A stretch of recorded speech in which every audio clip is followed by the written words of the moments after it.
Hello viewers, welcome to my channel all cooking fusion BD. আমার ভিডিওটিতে click করার জন্য অসংখ্য ধন্যবাদ। দেখতে থাকুন, দারুণ মজার একটি রেসিপি। আমি এখানে নিয়ে নিচ্ছি ধুন্দল।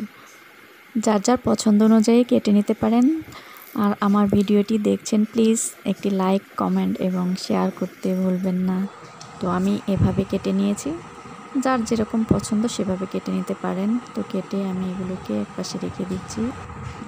তো এরপর আমি একটি হাঁড়ি নিয়ে নিচ্ছি, এর মধ্যে দিয়ে দিচ্ছি আগে থেকে কেটে ধুয়ে রাখা ফ্রেশ নদীর গুলশা মাছগুলোকে দিয়ে আমি এর মধ্যে সব মশলাগুলোকে দিয়ে নেব। তো আমি এর মধ্যে দিয়ে দিচ্ছি হাফ চা চামচ হলুদের গুঁড়া,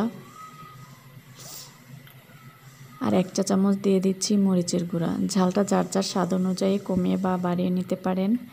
আর এর মধ্যে দিয়ে দিব ভাজা জিরে গুঁড়া হাফ চা চামচ, আর ধনিয়া গুঁড়া দিয়ে দিব 1/4 চা চামচ, 3-4টি দিয়ে দেব কাঁচামরিচ, আর 2টো পেঁয়াজ কুচি করে দিয়ে দিচ্ছি। এরপর দিয়ে দেব স্বাদ অনুযায়ী লবণ।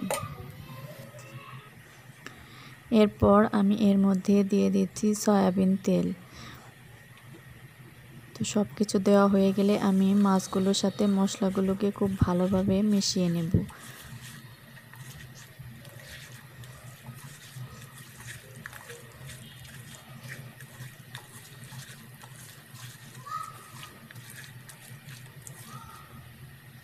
তোমার মাছগুলো ভালো করে মাখানো হয়ে গেলে এর মধ্যে আমি যা আগে ধুন্দলগুলো কেটে রেখেছিলাম সেগুলো দিয়ে দেব।